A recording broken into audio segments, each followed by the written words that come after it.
révèle ce que l'ombre cache. Voilà pourquoi nous vous apportons cette émission qui est intitulée Éclairage. Nous vous apportons de l'éclairage sur la parole de l'Éternel et je reçois pour vous encore une fois dans cette émission le pasteur Joseph Kalombo à qui je dis bonjour pasteur. Bonjour.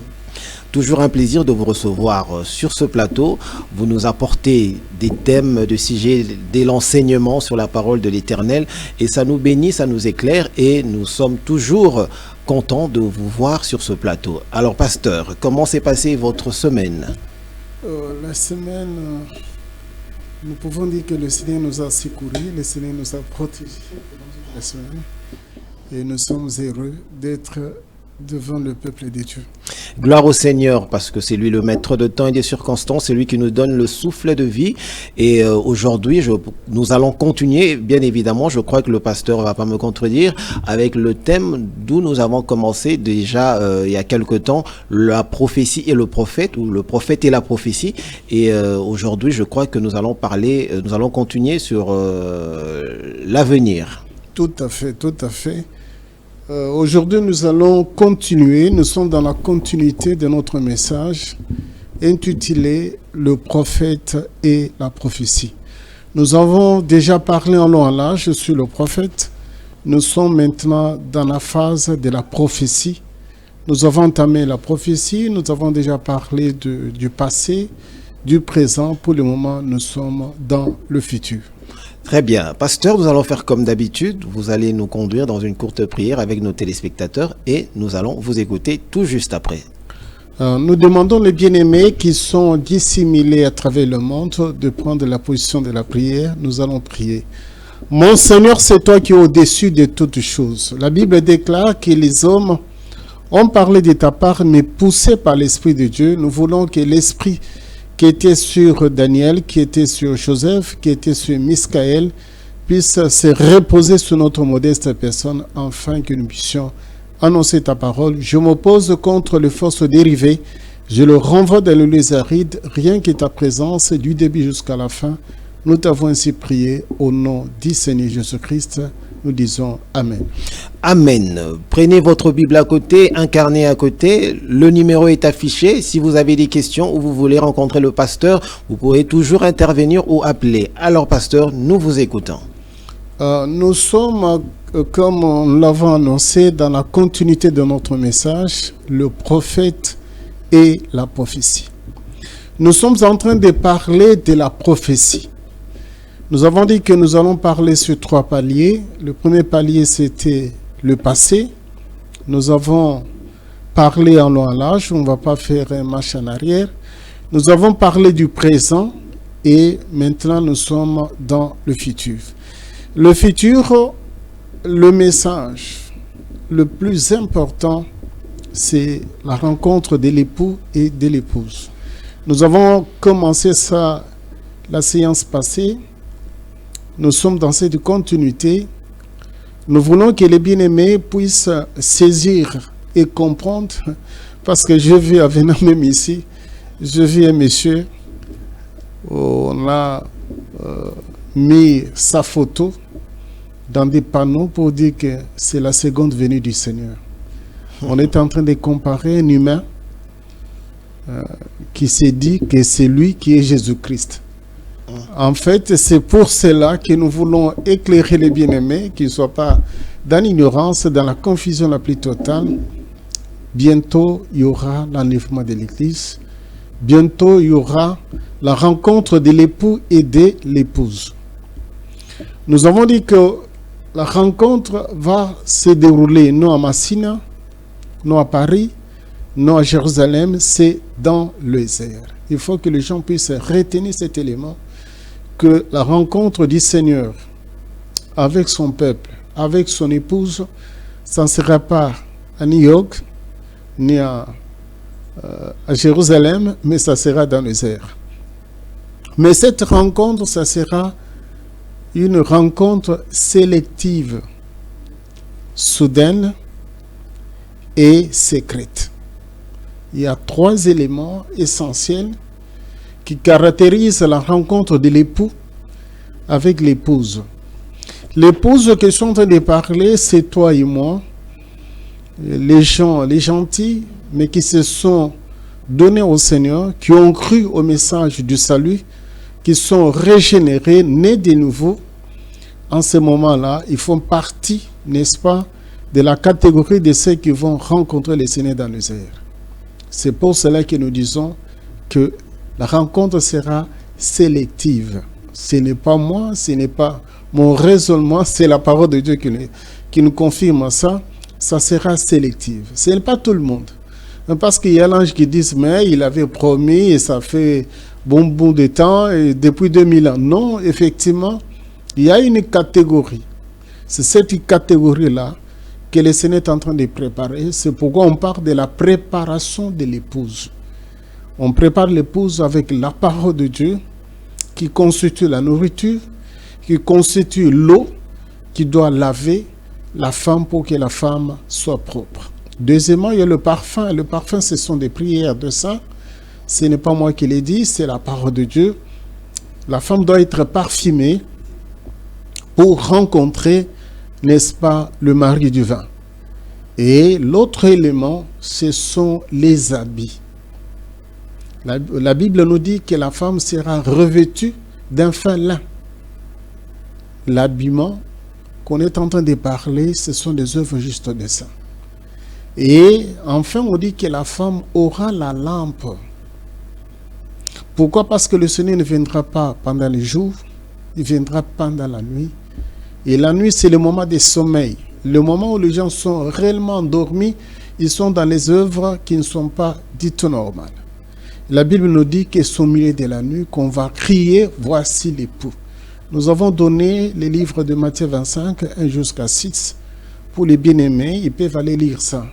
Ce n'est pas de la philosophie, ce n'est pas de l'imagination, mais c'est la réalité. Le Seigneur viendra pendant la nuit. Pendant la nuit, la Bible dit qu'on va crier, voici l'époux. C'est pour cela que la parole de Dieu nous dit que la rencontre sera secrète, parce que c'est pendant la nuit. Ce sont les gens qui sont déjà habitués à la parole de Dieu, parce que la Bible nous dit qu'au son de la trompette sonnera et les morts seront ressuscités, et nous les vivants qui serons restés, nous serons changés. Nous allons prendre un corps glorieux. Ici, je suis en train d'ouvrir une parenthèse, il y en a plusieurs corps. Il y a le corps de poissons, il y a le corps des animaux, il y a le corps des hommes. Mais parmi tous ces corps, on est en train de typifier ces corps comme étant les corps misérables. Et de l'animal, du poisson, n'est-ce pas, même de l'homme, ce sont les corps misérables. Mais il y a un corps qu'on est en train de parler, un corps glorieux, que nous allons revêtir. C'est ce qu'on appelle l'immortalité, l'incorruptibilité que nous allons revêtir. Un corps léger qui va te permettre de rencontrer les Seigneur dans les airs.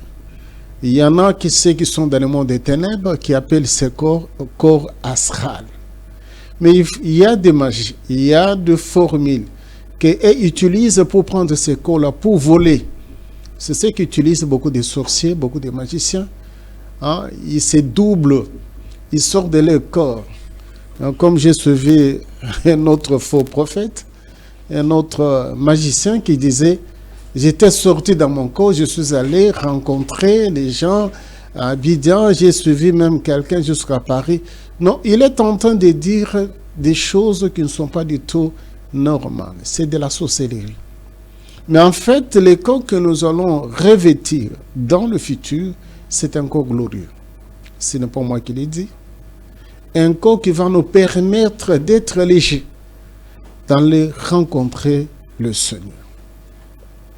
Ici, nous sommes en train de parler. Je voulais, avec les bien-aimés, que nous puissions lire. Okay. Pour que les gens ne puissent dire, pasteur, il est tenté de nous ranguer avec des choses Vraiment qui ne sont pas vérifiables. Nous allons lire. Je voulais que les bien-aimés nous permettent. Nous sommes dans les livres de 1 Corinthiens. 1 Corinthiens. J'ai lu au nom du Seigneur Jésus-Christ, 1 Corinthiens, chapitre 15, 51, jusqu'à 52. Nous lisons au nom du Seigneur Jésus-Christ. Amen. Voici, je vous dis un mystère. Nous ne mourrons pas tous, mais tous nous serons changés. À un instant, à un clin d'œil, à la dernière trompette, la trompette sonnera et les morts ressusciteront incorruptibles et nous serons changés. Je m'arrête là-bas parce que j'ai dit que c'est soudain. C'est-à-dire que vous serez changés. Même si une personne dit que non, je peux m'appuyer sur tel monsieur, sur ma mère, sur mon père, pour être enlevé. Non, ça sera difficile parce qu'on dit que c'est dans un clin d'œil. Pour vous montrer que la rencontre, ça sera soudaine. Dans un clin d'œil. C'est pour cela, les apôtres disent que non, même deux personnes seront ensemble sur le même lit. L'un va partir et l'autre va rester. Même si tu aimes très bien ta femme, mais si ta femme n'est pas dans le programme de Dieu et n'est pas régénérée, elle va rester. Et toi, tu vas partir. C'est pour dire que la rencontre, ça sera soudaine. Et nous sommes en train de dire que ça sera une rencontre secrète, comme du temps de la première venue. La première venue, on dit qu'il n'y a que ceux qui étaient dehors, les bergers, qui l'ont vu et qui sont allés l'adorer. Après ça, il y a eu des marches avec des cadeaux, avec des choses, ils sont allés adorer le divin. Donc pour vous montrer qu'il viendra prendre sa femme, la femme que nous sommes en train de parler, c'est toi et moi qui sera en ces moments-là régénéré, bien bâti, bien préparé pour rencontrer le Seigneur. La Bible nous dit que ça sera un miracle. C'est pour on est en train de parler soudain, dans un clin d'œil. Et c'est sélectif. Pourquoi nous disons c'est sélectif? Parce que ce n'est pas tout le monde. Ce n'est pas tout le monde qui sera enlevé pour rencontrer le Seigneur. Il n'y a que ceux qui possèdent la cruche, qui possèdent la vraie parole de Dieu. Ici, je mets un accent, parce que la parole de Dieu a trois aspects essentiels. Il y a ce qu'on appelle la parole évangélique, l'aspect évangélique de la parole de Dieu. Il y a l'aspect doctrinal de la parole de Dieu. Qu'on ne vous trompe pas. Si vous n'êtes pas dans la doctrine du Seigneur, ce sera très difficile que vous serez enlevé. Parce qu'il y en a plusieurs doctrines. Il y a la doctrine des démons. Il y a la doctrine des hommes qui ont bâti leur doctrine. Vous voyez quelqu'un qui se dit qu'il est le Saint-Esprit. Quelqu'un qui se dit que non, c'est lui qui donne la vie éternelle. C'est très décevant. Et ça affecte même les gens. Mais voyez les gens qui ont des esprits faibles. Ils sont trompés. Ils adorent un homme qui va disparaître d'un moment à l'autre. Ils croient que c'est lui le divin. Il y en a les autres qui baptisent même des gens au nom de ce monsieur-là. Or, si vous lisez les écrits, vous lisez même ses brochures, tout ce qu'il a écrit, vous sentez effectivement qu'il était à côté. Mais les gens sont en train de s'éberner et de prendre ces gens-là comme étant des modèles. C'est pourquoi nous disons qu'il y a la doctrine de démons. Il y en a ceux qui disent aux autres de ne pas se marier. Mais eux, en secret, sont en train de faire la fornication. Et ces gens-là, vous voyez même les gens qui bâtissent des doctrines, en réalité, ils ne sont pas dans la doctrine du Très-Haut. La doctrine du Très-Haut, on dit, c'est la saine doctrine. Et enfin, il y a ce que nous appelons l'aspect prophétique de la parole de Dieu. C'est ce que nous sommes en train de prôner parce qu'on vous dit que la parole prophétique, c'est la lampe qui brille dans un endroit obscur, jusqu'à ce que le Christ puisse se former en vous, puissiez avoir le Fils, parce que la Bible dit que celui qui a le Fils, il a la vie. Le Fils que je suis en train de parler, c'est lui-même, l'absolu de Dieu. Il doit venir en vous, se former en vous, pour que vous puissiez avoir la grossesse spirituelle il faut posséder la vraie parole de Dieu et non des niaiseries et non de coquettes sauvages. Il faut posséder la vraie parole de Dieu. Comme j'ai vu quelqu'un en train de parler de la sorcellerie, il croit qu'il est en train de parler de la vraie parole de Dieu. En réalité, il est en train d'écarter les gens de la volonté du Seigneur. Pour dire que non, quelqu'un il a un ange de midi, il y a un ange de lundi, l'ange de mardi. Non, ce sont des entités déchues, des démons. Il ne faut pas, n'est-ce pas, s'allier à ça.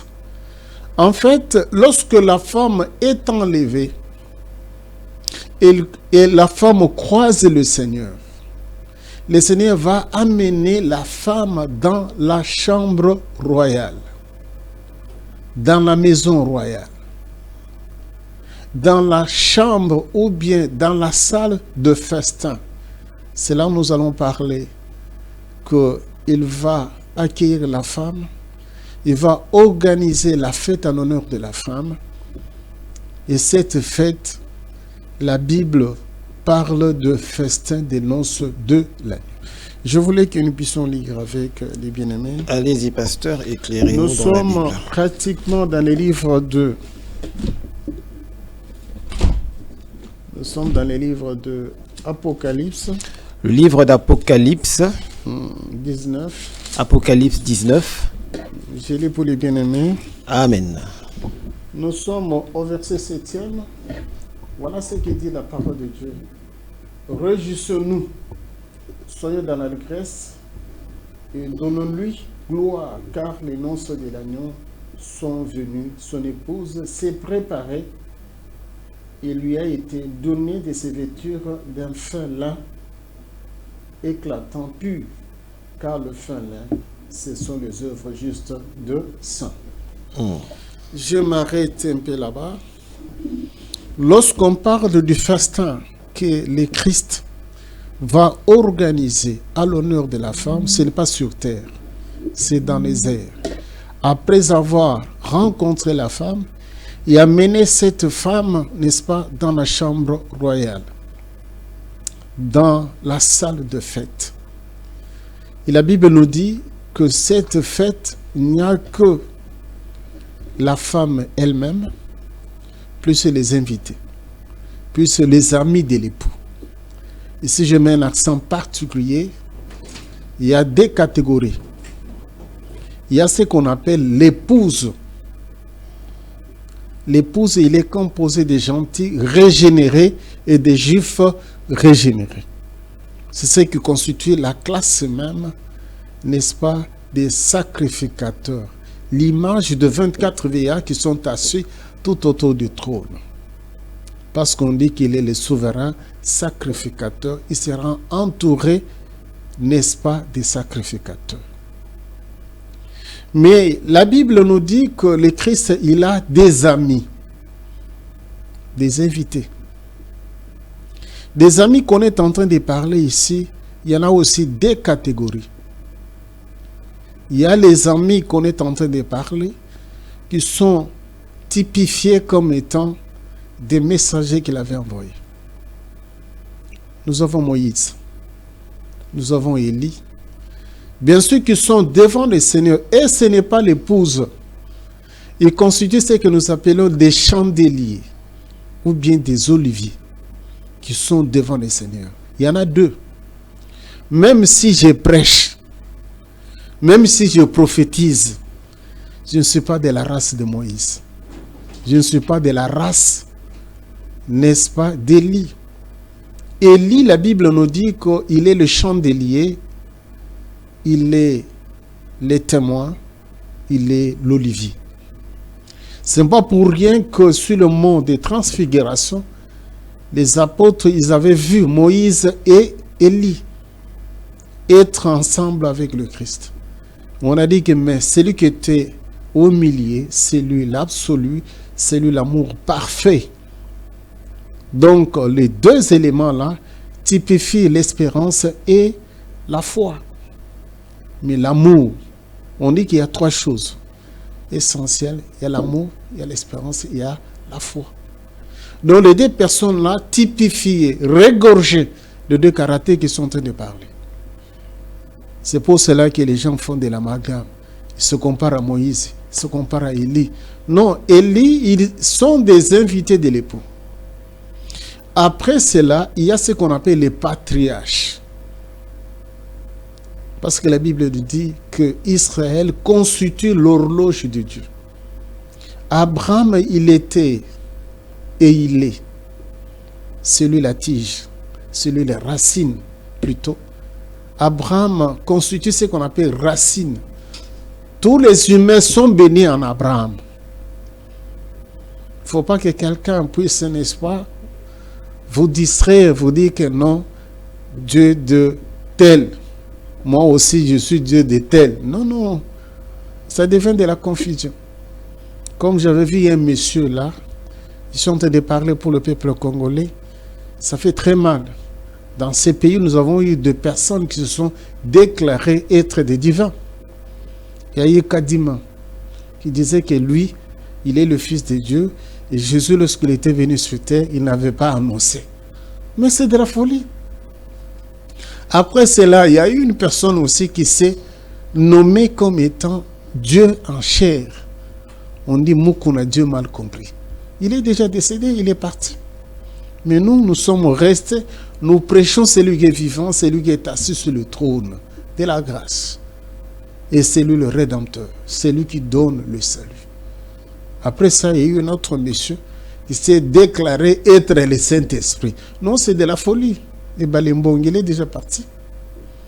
Il y en a aussi des petits qui sont restés. Ils se comparent, ils se disent aussi qu'ils sont les Saint-Esprit. Mais c'est de la foutaise. Donc pour montrer effectivement aux gens qu'il n'y a qu'un seul.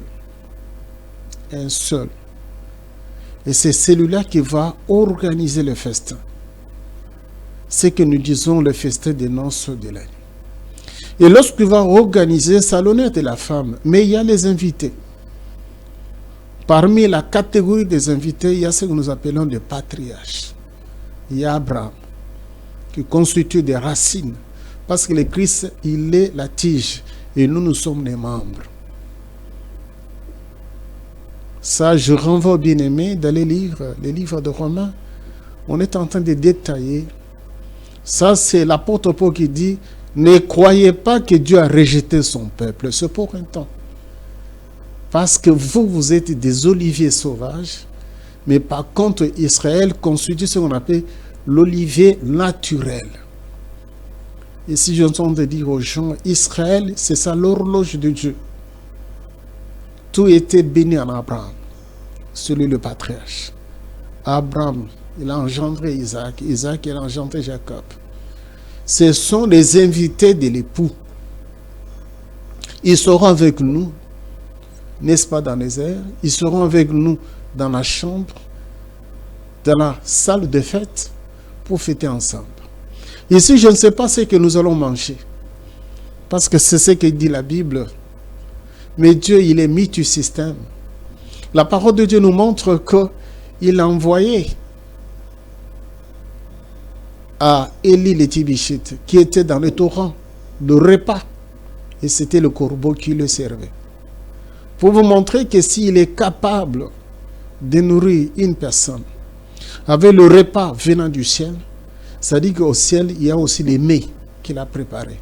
C'est que la Bible, dans les livres d'Ésaïe, on est en train de dire que ce sont le repas succulent, les mets succulents que nous allons manger dans cette fête-là.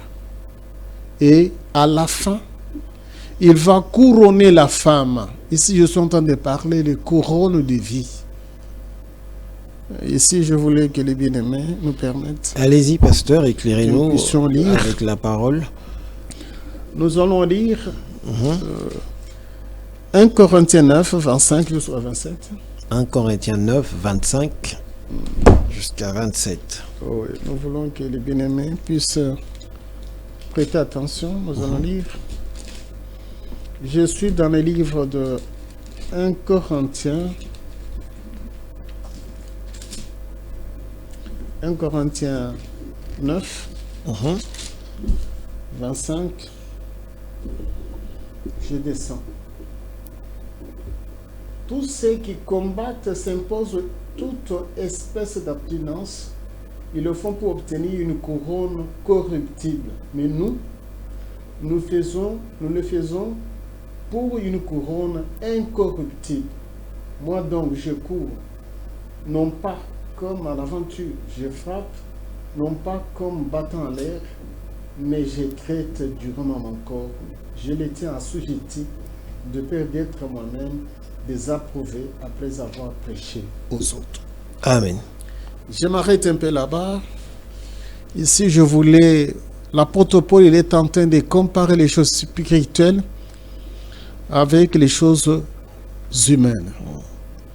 Il nous montre que lorsqu'il y a des athlètes qui courent dans un stade, dans un endroit bien précis, ils sont tentés de courir, ils sont tentés même de se bagarrer, c'est pour avoir couronne, pour avoir quelque chose qui témoigne qu'ils sont des vainqueurs.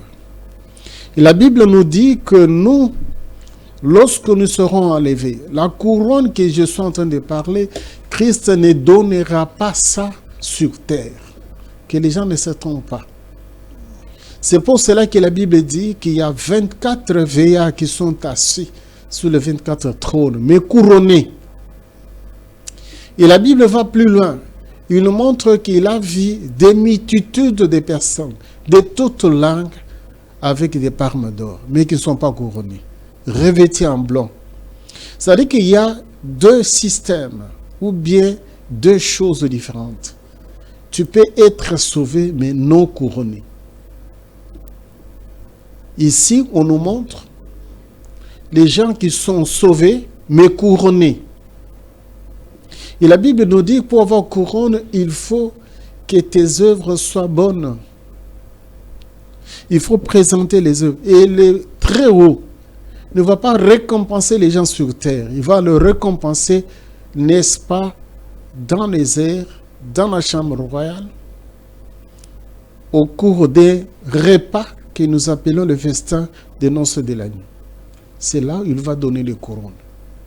Là où on va couronner les gens. Ça, c'est l'apôtre Paul qui l'a dit. Que je suis en train de traiter durement mon corps.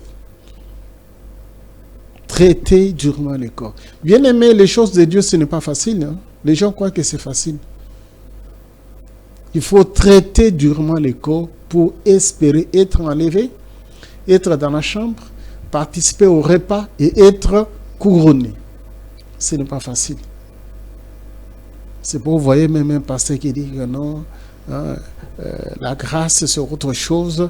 Vous êtes un homme, vous pouvez aussi tomber et se relever. Non, ici c'est l'apôtre Paul qui dit que j'ai traité durement mon corps pour avoir la couronne.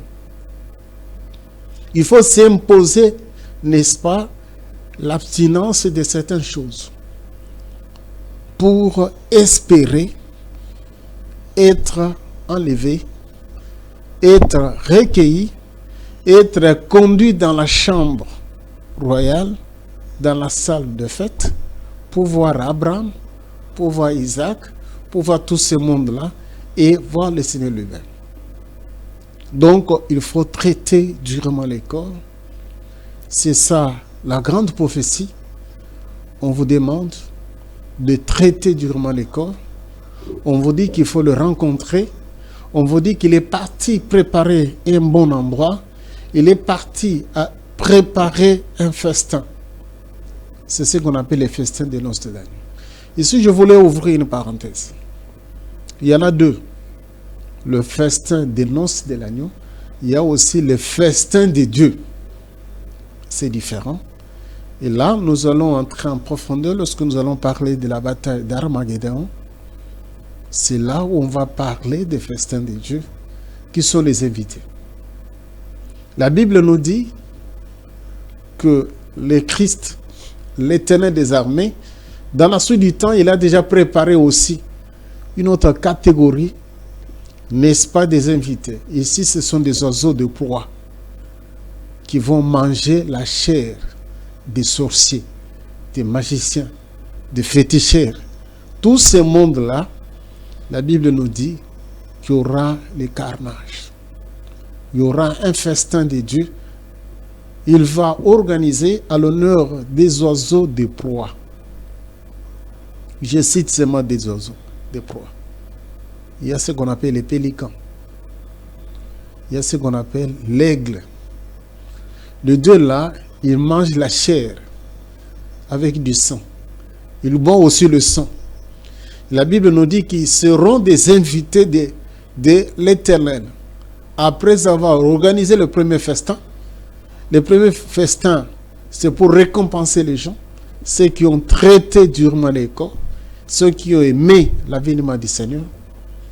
C'est pour cela que la Bible nous dit qu'ils nous seront ensemble avec lui. C'est ça l'image de 24 veillards qui sont assis tout autour du trône avec le divin. Ils seront couronnés. La couronne, l'apôtre Pierre dit que c'est la couronne de vie. L'apôtre Paul parle de couronne incorruptible.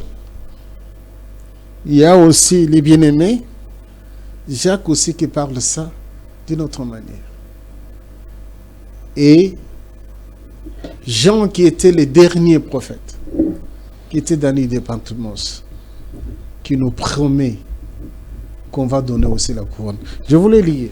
Allez-y, pasteur. Je suis dans les livres de l'Apocalypse.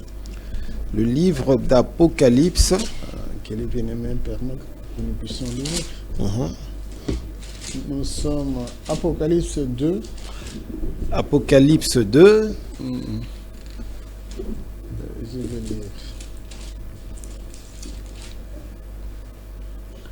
Je suis au verset 10e. Apocalypse 2, verset 10. On dit ceci. Ne crains pas ce que tu vas souffrir. Voici, le diable jettera quelques-uns d'entre vous en prison, afin que vous soyez éprouvés. Et vous aurez une tribulation de 10 jours.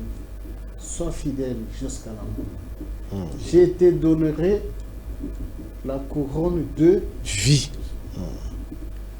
Pour montrer aux gens qu'il faut persévérer en pratiquant le bien, en faisant ce qui est bien aux yeux de l'Éternel, même s'il y a des tribulations, même s'il y a des souffrances, il faut garder votre état en tant qu'un enfant de Dieu. Il ne faut pas hypothéquer, il ne faut pas vendre, il faut rester serein parce qu'il y a une couronne de vie. C'est-à-dire qu'il y a l'enlèvement. Après l'enlèvement, on vous conduit dans la salle royale. Après, la fête commence, il y a le repas. Après le repas, on va te couronner. On va te donner ce que nous appelons la couronne de vie. Ce n'est pas moi qui l'ai dit. Tu peux dire que le pasteur il est en train d'exagérer. Non, ce n'est pas moi. Ça, c'est la grande prophétie.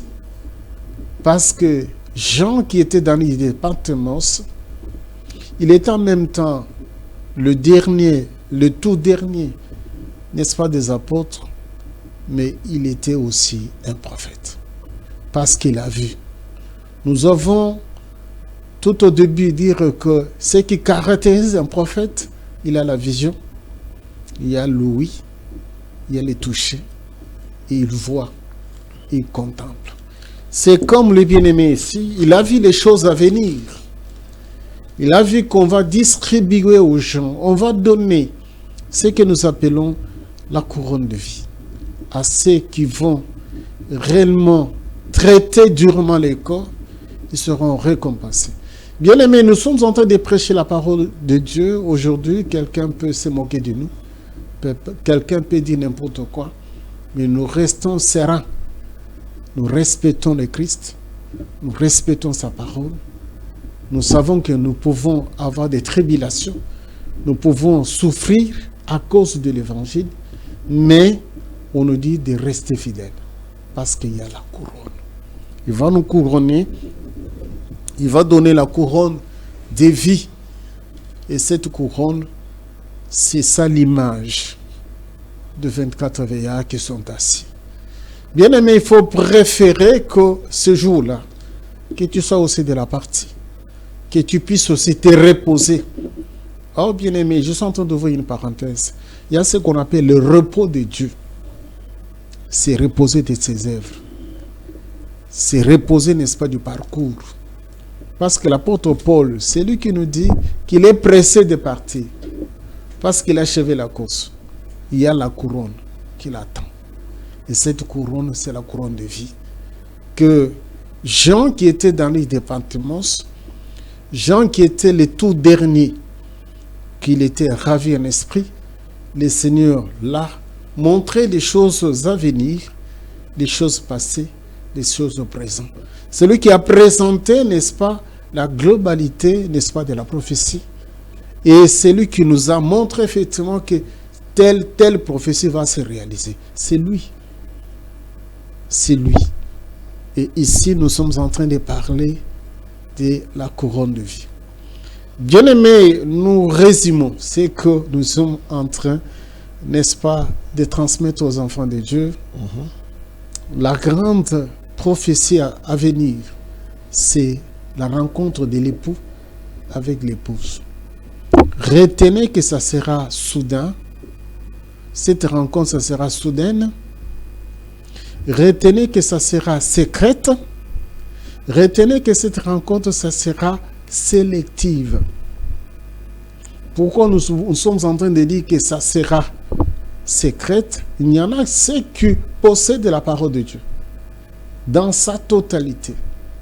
Et ceux qui connaissent aussi la parole de Dieu, qui sont un pied dedans, un pied dehors, ils sauront, parce qu'on est en train de catégoriser la Vierge sage et la Vierge folle. C'est la folle qui dira aux autres qu'il y a eu l'enlèvement de l'Église et qui va pleurer. Et pourquoi on vous dit que c'est soudaine cette rencontre? Parce que la Bible nous dit, dans un clin d'œil, nous allons revêtir l'immortalité. Nous serons changés lorsque la sonnette, lorsque la trompette sonnera. Et ici, nous sommes en train de dire que ça sera sélective. Ça veut dire que c'est ceux qui possèdent seulement la pure parole de Dieu. Ceux qui ont des vases pleins d'huile et non vides. Ceux qui ont des lampes qui brillent, qui ne sont pas éteintes. Ce sont ceux-là qui vont entrer. Parce que tout se passera pendant la nuit. La nuit que nous sommes en train de parler, c'est le moment de sommeil, le moment de distraction qui va emballer le monde entier. Parce que pour le moment, le diable est en train dans l'Église. Le diable il a créé aussi ses prédicateurs. Il a formé des gens. Et les gens sont en train de troubler aussi les autres. Mais sachez qu'il y a un tiers, le reste. Et lorsque le reste seront enlevés de l'Église, enlevés plutôt sur terre, en ce moment, il y aura ce que nous appelons l'abomination la plus totale ou bien l'apostasie. Mais pour le moment, le Saint-Esprit est encore, il est sur terre en train de faire du travail. Ce que vous devez retenir, que c'est au cours de la rencontre dans la chambre royale, dans la salle de fête, qu'on va couronner les gens, qu'on va donner couronne de vie. Et il y aura les mets succulents que nous allons goûter ensemble. Voilà ce que nous avons préparé pour cette journée. Que mon Seigneur, qui est votre Seigneur aussi, puisse nous bénir nous tous. Merci, pasteur Joseph Kalombo. C'était vraiment une bénédiction de vous recevoir aujourd'hui et d'écouter cette parole. Ça nous a vraiment éclairé.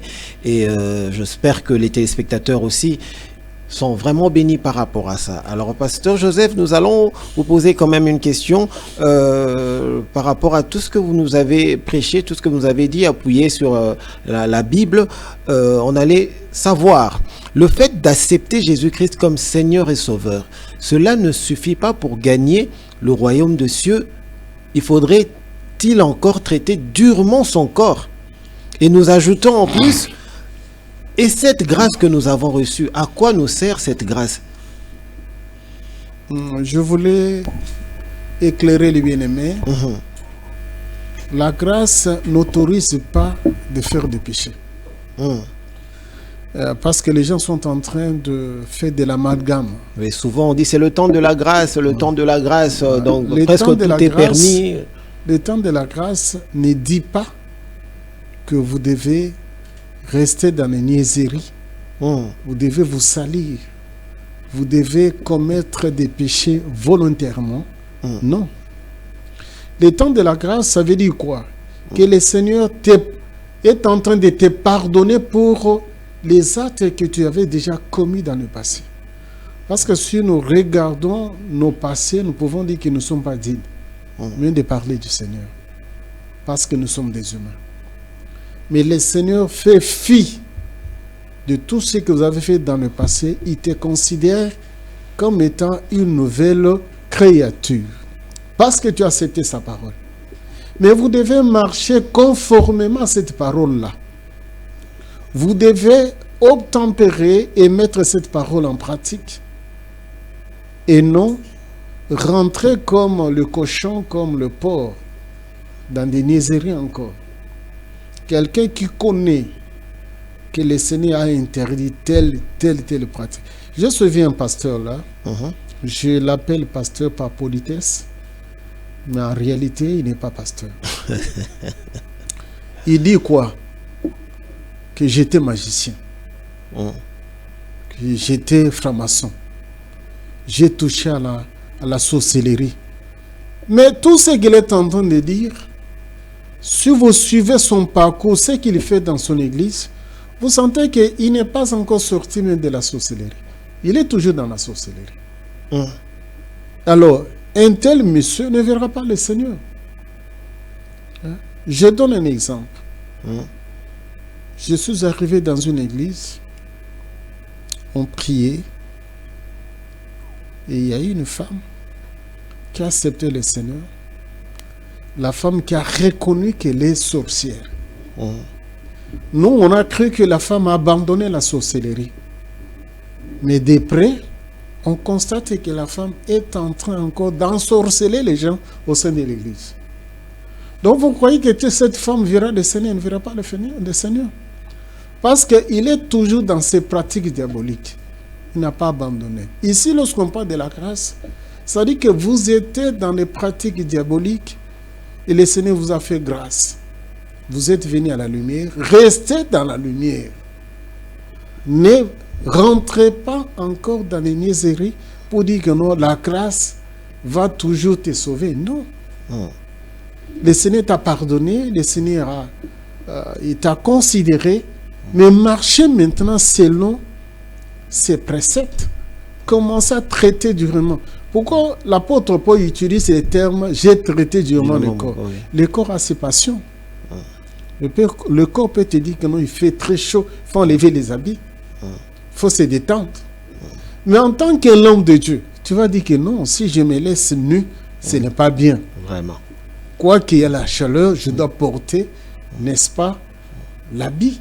Pour ne pas déshonorer le corps que le Seigneur m'a donné. Exactement. Pasteur Joseph Kalombo, nous allons vous proposer deux images auxquelles vous allez commenter dans le domaine, dans l'église, tout ça. Et nous allons vous proposer ces images. Si je suis avec la régie, proposez-moi cette image pour que nous puissions commenter juste après avec le pasteur.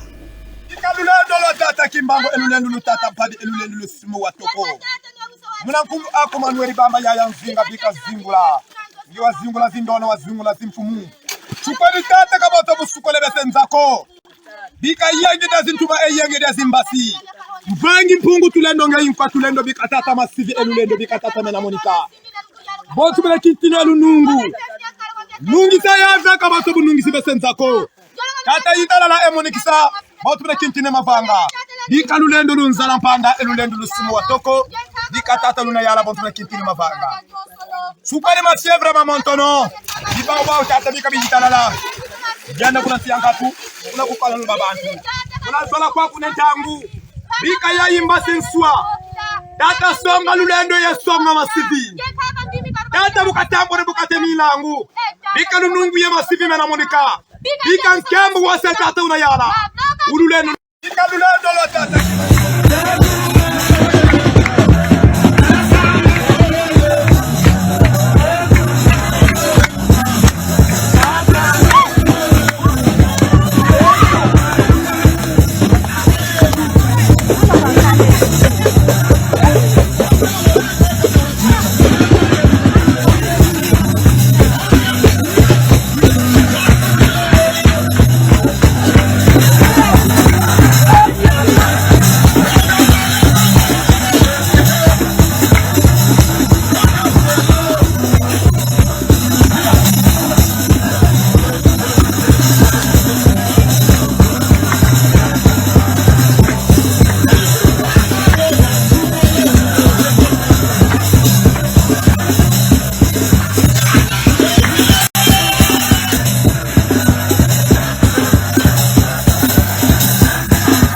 Alors, pasteur Joseph Kalombo, vous avez vu ce genre de pratique où nous voyons un serviteur de Dieu, comme si on peut le dire comme ça, en train de baptiser ou de délivrer un bébé dans une rivière. Ça, c'est la première image dont nous avons vu. La deuxième image, je ne sais pas c'est quel genre de pratique où on essaye de chasser les mauvais esprits en prenant du jus et puis cracher sur la face des fidèles. Comment vous analysez ce genre de réalité qui se passe on peut dire, dans la maison de l'Éternel? Je voulais commencer tout d'abord avec les images que nous avons vues du bébé. Et si nous voulons, parce que notre émission est intitulée L'éclairage. Oui. Nous voulons éclairer les bien-aimés que la Bible parle du baptême d'eau. Les baptêmes d'eau, on peut administrer ça à une personne qui a déjà la conscience. Ce n'est pas un bébé. Le bébé, il est venu dans le monde, il n'a pas encore commis de péché. Pasteur, on vous a pas trop bien suivi. Vous dites que c'est pas réservé d'abord au bébé. Le baptême, selon la Bible, on baptise quelqu'un qui est conscient de ce qu'il a fait, qui se reconnaît. Parce que je vois, il y a beaucoup d'églises qui baptisent même les enfants, oui, on des a inconscients. Non, ce sont des pratiques diaboliques. Oh là! On baptise quelqu'un lorsqu'il y a la conscience. Il reconnaît qu'il va prendre des nouvelles directions ou bien une nouvelle position dans la vie. Il va abandonner les œuvres mortes pour commencer à suivre le Seigneur. Lui-même, le Seigneur, on l'a baptisé lorsqu'il était mûr par Jean-Baptiste. C'était dans l'eau. Et Jean-Baptiste, il a baptisé Jésus-Christ dans l'eau, c'est lorsqu'il était déjà devenu majeur. On ne baptise pas un enfant. On ne baptise pas un bébé. C'est de la fausseté. Si vous trouvez un tel monsieur commettre un tel acte, c'est un émissaire de Lucifer. Nous avons suivi le monsieur. Des pratiques, des incantations qu'il était en train de faire avec le bébé. C'est un monsieur que les autorités du pays doivent prendre, ce monsieur-là. Parce qu'il peut tuer un enfant comme ça, dans l'eau. Or qu'il n'est pas permis de baptiser un enfant. Parce que notre code, c'est la Bible. La Bible ne nous montre pas là où on a baptisé les enfants. Ah bon? Ça ne se trouve pas dans la Bible. Mais la Bible nous montre ceux qui venaient vers Jean-Baptiste pour être baptisés. C'était des hommes majeurs. Et il y en a des autres où Jean-Baptiste a dit que vous venez pourquoi? Parce que vous êtes des races de vipères. C'était des militaires. Et ces gens ont dit non, nous aussi nous venons. A dit non, bien sûr, mais voilà ce que vous devez faire. Jean-Baptiste, comme il était prophète, il a vu ces gens-là qu'ils étaient des ravisseurs. Et ces gens se sont rabaissés sur Jean-Baptiste pour dire que non, nous allons obtempérer. Dire non, il faut vous contacter de votre solde, il ne faut pas ravir les biens d'autrui. Donc, pour vous montrer que pour baptiser quelqu'un, il faut que la personne puisse avoir la conscience que dans le passé, il avait mal agi. Il veut maintenant se conformer à la parole de Dieu. Il veut prendre un engagement. Et voilà. C'est ce que dit la Bible. Ça, c'est l'apôtre Pierre qui le dit. Que le baptême, c'est un engagement d'une bonne conscience. C'est ça la définition du baptême. Donc, dans la Bible, il n'y a aucun passage où on nous montre qu'il y a des enfants qui étaient baptisés dans l'eau. Et je voulais éclairer les uns et les autres. Les gens font de l'amalgame. La Bible nous montre la présentation de l'enfant dans le temple. Ce n'est pas le baptême. Christ était présenté, selon la coutume juive, après 8 jours, on devait présenter l'enfant dans le baptême, dans le temple plutôt. C'est ce qu'on avait fait aussi pour Jésus-Christ. Lorsqu'on l'a mené dans le temple, il y avait Siméon, à qui on avait dit pour qu'il puisse bénir. Ça, c'est bénir l'enfant. Ok. Ce n'est pas baptiser l'enfant. C'est différent. Et Christ, on l'a mené après 8 jours dans le temple. Et celui qui avait béni l'enfant, c'était Siméon. Il dit, Seigneur, j'ai vu ta lumière. Permets que ton serviteur puisse aller se reposer. Pourquoi? Parce qu'il y avait une prophétie qu'on avait dit à Siméon que tu ne mourras pas sans que tu puisses voir la lumière du monde. La lumière, c'était qui? C'était le Christ. Exact. Et comme il était aussi de la garnison des fils des prophètes, il a compris que cet enfant, c'est lui la lumière du monde. Il a commencé à bénir. Il a commencé à dire. Donc, dans l'église, lorsque maman met au monde, il amène l'enfant dans l'église. Ce n'est pas pour baptiser l'enfant, c'est pour bénir cet enfant. C'est pour remettre cet enfant dans les mains du Seigneur, qu'il puisse grandir dans la grâce. Un point très. Moi, je le fais dans l'église. Très bien. Lorsque la femme met au monde, il y a des frères, des sœurs qui viennent à l'église. On nous présente l'enfant et nous disons ça à tous les fidèles. On ne baptise pas. On présente l'enfant devant le Seigneur pour que le Seigneur puisse le protéger, qu'il puisse grandir dans la grâce de Dieu. Très clair. Alors, deuxième image que nous avons vue, oui. Ce sont des sorciers, des féticheurs, des magiciens. Oh là là. On ne délivre pas quelqu'un de cette manière-là. Ce sont les gens qui sont tentés de jeter les mauvais sorts, des malédictions sur les gens. Ce n'est pas une délivrance. Ce n'est pas une délivrance. Vous pouvez entre guillemets dire non, tout ça. Regardez tout d'abord ces femmes-là. Sont vêtues dans des couleurs là un peu bizarres. Pour montrer que ces pratiques qu'ils sont en train de faire, c'est en dehors même de la parole de Dieu. Dans la parole de Dieu, on nous dit, on bénit, on impose les mains, on ne crache pas. On ne crache pas. C'est parmi les éléments de la doctrine du Christ. On dit, on impose les mains. On chasse les esprits en imposant les mains sur quelqu'un. Et non en crachant. Ils sont en train de cracher sur les gens. Ce n'est pas biblique. Ce n'est pas biblique. Vous crachez avec la boisson.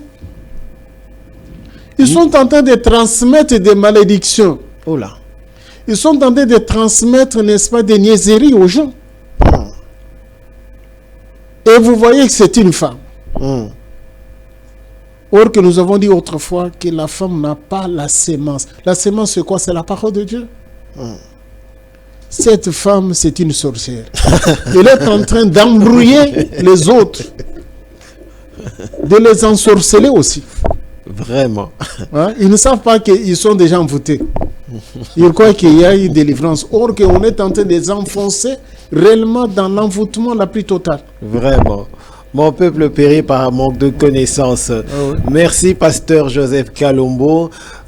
Vous tous qui nous avez suivis, vous avez vu ces images. Et si vous vous retrouvez dans ce genre de situation, vous nous avez très bien entendu. Vous avez très bien entendu la parole de l'Éternel à travers le passage avec Kalombo.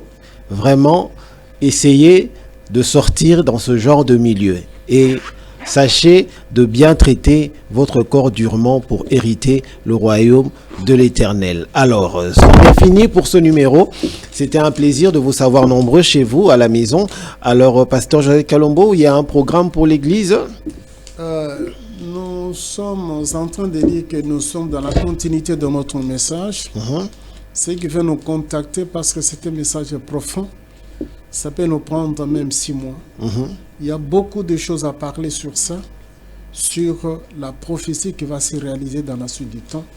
C'est que nous appelons le futur.